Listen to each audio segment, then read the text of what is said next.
김상근 목사의 어묵삼기. 유튜브 채널 검색에서 김상근 목사의 어묵삼기를 검색한 후 구독, 알림 설정 및 좋아요를 눌러주세요.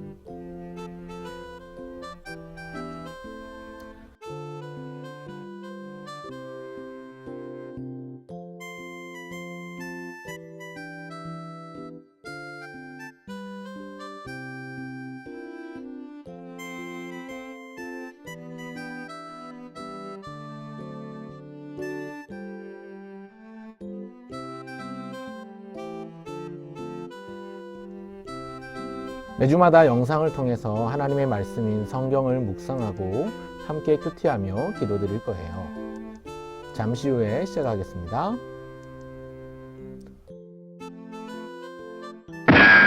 잠깐 유튜브 영상을 이어보기에 앞서서 시끄러운 곳은 꼭 피해주세요.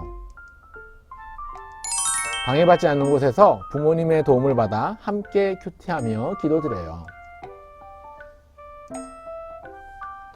오늘 하나에서는요, 먼저 성경을 여러 번 읽고요, 그 다음 성경을 자세히 관찰한 다음에 해설을 듣고 생각한 후에 기도드릴 거예요. 오늘 함께 묵상하고 기도할 성경 본문 말씀은 바로 마태복음 9장 1절부터 17절까지의 말씀입니다. 마태복음 9장 1절부터 17절까지의 말씀 함께 살펴보길 원합니다. 마음을 가다듬고 함께 시작해 볼까요? 먼저 본문을 3번 이상 천천히 읽어보려고 해요. 처음 읽을 때는 소리를 내서 읊조리듯이 읽고요. 그리고 단어 해설을 한 다음에 두 번째, 세 번째 또 읽어볼 거예요. 같이 소리를 내서 읽어볼까요? 시작!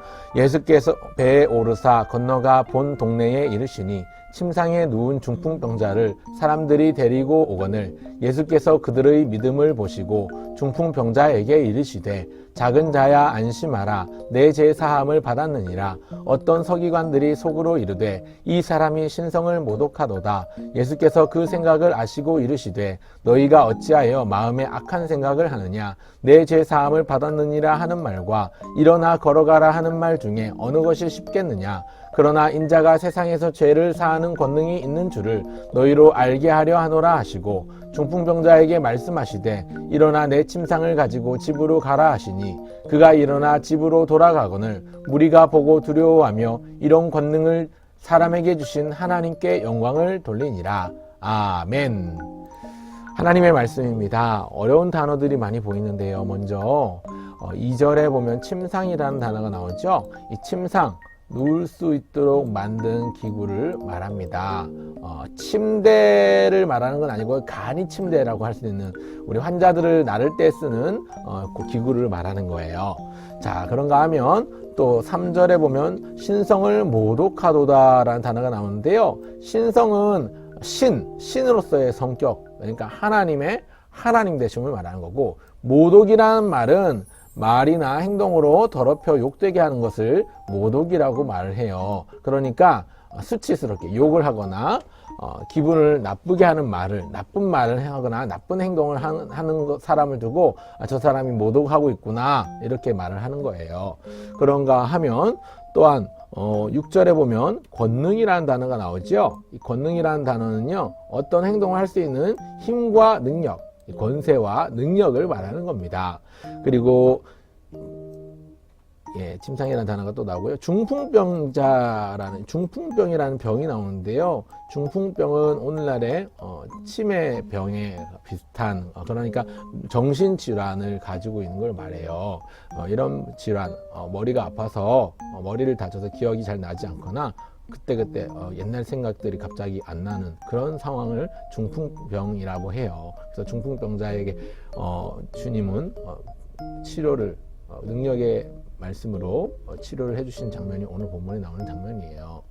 자, 그런가 하면 7절에도 권능이라는 단어가 나오죠. 자, 이제 한 번 더 두 번째, 세 번째 읽어보도록 하겠습니다. 두 번째 읽을 때는 내용을 마음에 담고 조금만 빠르게 읽어보겠습니다. 예수께서 배에 오르사 건너가 본 동네에 이르시니 침상에 누운 중풍병자를 사람들이 데리고 오거늘 예수께서 그들의 믿음을 보시고 중풍병자에게 이르시되 작은 자야 안심하라. 내 죄 사함을 받았느니라. 어떤 서기관들이 속으로 이르되 이 사람의 신성을 모독하도다. 예수께서 그 생각을 아시고 이르시되 너희가 어찌하여 마음에 악한 생각을 하느냐. 내 죄 사함을 받았느니라 하는 말과 일어나 걸어가라 하는 말 중에 어느 것이 쉽겠느냐. 그러나 인자가 세상에서 죄를 사하는 권능이 있는 줄을 너희로 알게 하려 하노라 하시고 중풍병자에게 말씀하시되 일어나 내 침상을 가지고 집으로 가라 하시니 그가 일어나 집으로 돌아가거늘 우리가 보고 두려워하며 이런 권능을 사람에게 주신 하나님께 영광을 돌리니라. 아멘. 한 번 더 읽어볼 때는 내용들을 조목조목 마음에 담아보면 좋겠는데요. 혹시 또 어려운 단어들이 있나요? 어려운 단어들, 죄를 사하다 이런 단어들이 나오는데 죄를 사하다, 죄를 용서하다는 말입니다. 죄 사함을 받았다라는 말은 죄의 용서를 받았다라는 말입니다. 이런 점들을 염두에 두고 이번에는 머릿속에 또 마음속에 내용을 잘 기억하면 좋겠습니다. 같이 읽어보겠습니다.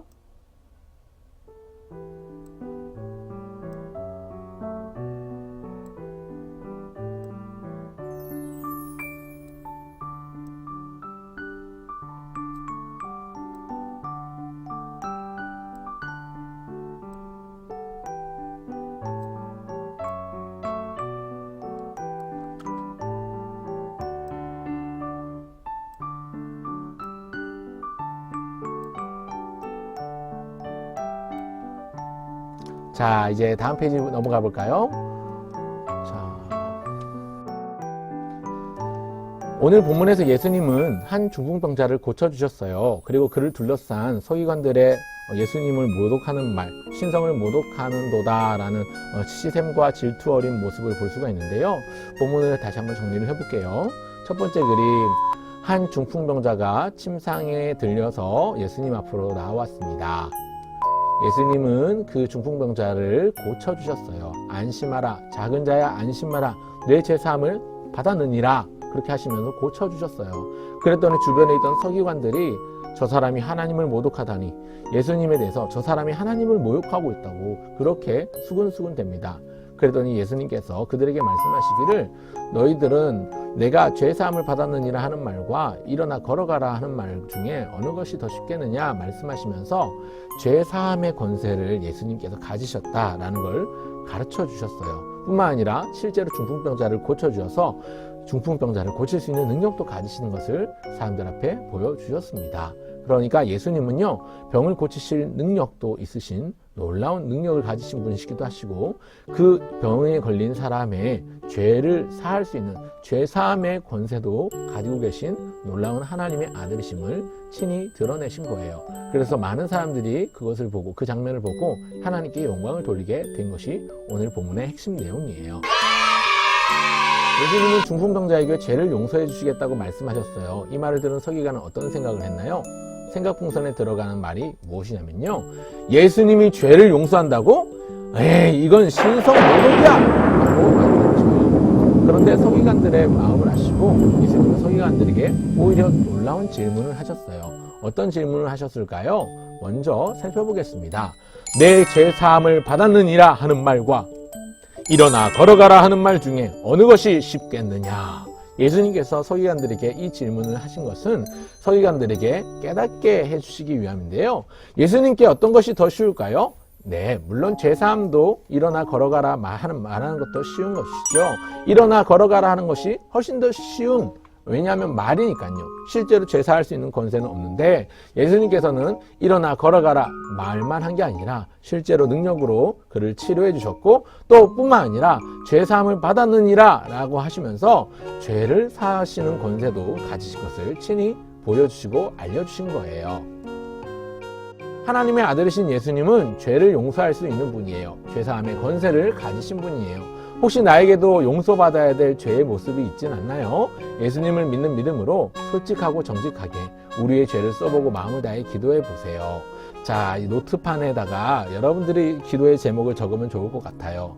어떤 기도의 제목을 적으면 좋을까요? 하나님, 나를 위해 보내신 예수님은 모든 약한 병도 고쳐주시고 심지어 죄를 용서해 주시는 분임을 배웠어요. 오늘 나의 아픈 것도 낫게 해주시고 엄마 말씀도 안 듣고 아빠 말씀도 안 듣고 주일날 하나님 앞에 예배 드리는 것도 소홀히 여겼던 나의 죄악도 부끄러운 그런 모습들도 용서해 주세요.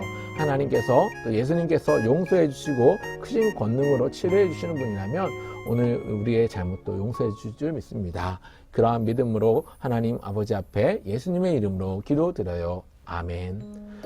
오늘 함께 외울 말씀은요, 마태복음 9장 35절이에요. 같이 읽어보면서 말풍선을 채워가 볼까요? 예수께서 모든 도시와 마을에 두루 다니사 그들의 회당에서 가르치시며 천국 복음을 전파하시며 모든 병과 모든 약한 것을 고치시니라. 마태복음 9장 35절 말씀. 아멘. 예수님은 중풍병자의 병을 고쳐주셨어요. 병을 고쳐주셨을 뿐만 아니라 죄를 용서해 주셨어요. 하지만 같이 있던 서기관들은 예수님을 시기하고 질투했어요. 그런 서기관들에게 예수님은 다시 질문하셨어요. 여기서 내 죄 사함을 받았느니라 하는 말과 일어나 걸어가라 하는 말 중 어느 것이 더 쉽겠느냐? 결론적으로 예수님은 이 두 가지 다 하실 수 있는 능력을 가지신 분이에요. 죄사함의 권세도 있으시고 사람을 치료하고 일어나 걸어가게 할 수 있는 능력도 가지신 분이세요. 오늘도 그 하나님, 그 예수님을 생각하면서 우리가 우리의 마음에 있는 죄악들을 예수님 앞에 고백하고 나아가면 예수님은 우리의 죄를 사해 주세요. 뿐만 아니라 우리의 아픈 곳, 우리의 다친 곳을 가지고 예수님 앞에 기도하며 나아가면 예수님은 반드시 은혜로 고쳐주세요. 오늘 암송 말씀 한 번 더 읽어볼까요? 시작! 예수께서 모든 도시와 마을에 두루 다니사 그들의 회당에서 가르치시며 천국 복음을 전파하시며 모든 병과 모든 약한 것을 고치시니라. 마태복음 9장 35절 말씀. 아멘. 그래서 친구들 오늘 이렇게 함께 기도드릴 거예요. 같이 손 모으고 기도드릴까요? 사랑하는 하나님 아버지, 예수님께서 놀라운 능력으로 연약한 병과 아픈 곳도 고쳐주시고 또 마음속에 있는 모든 죄악들을 용서해 주시는 분임을 믿습니다. 오늘 나의 아픈 곳도 낫게 해주시고 아프지 않도록 도와주세요. 뿐만 아니라 내 마음속에 있는 나의 부끄러운 죄악들도 용서해 주세요. 엄마 말씀, 아빠 말씀 제대로 듣지 못했던 것, 또 주일날 주님 앞에 예배 드리는 것을 소홀히 했던 것, 성경책도 없이 예배 드리려고 했던 그러한 부끄러운 모습들, 하나님 이런 모든 죄악들도 다 용서해 주세요. 동생, 형, 언니, 오빠, 누나들을 보면서 시기하고 질투하고 나쁜 말을 내뱉었던 것, 하나님 용서해 주세요. 예수님께서 용서해 주실 권능을 가지신 줄 믿습니다. 고쳐주시고 용서해 주실 예수님 바라보며 예수님 감사하고 사랑합니다. 예수님의 이름으로 기도드립니다. 아멘. 지금까지 유튜브 채널 김상근 목사의 어묵삼기였고요. 어묵삼기는 어린이도 묵상하며 삶 가운데 기도해요의 줄임말이에요. 유튜브 채널 검색에서 구독, 알림 설정 및 좋아요를 눌러주시고요. 다음번에도 함께 해주세요. 마태복음 오늘 읽은 본문, 이전 본문들은 작년도 10월달 이후에 마태복음 1장 1절부터 시작이 되어 있어요. 궁금한 친구들은 과거 영상을 보면 되겠습니다. 다음번에도 꼭 함께 해주시고요. 북극 한파가 몰려온다고 하는데 감기 조심하고요. 늘 하나님의 은혜 안에 따뜻한 이 겨울을 나기를 간절히 바라고 응원합니다. 샬롬 친구들 안녕.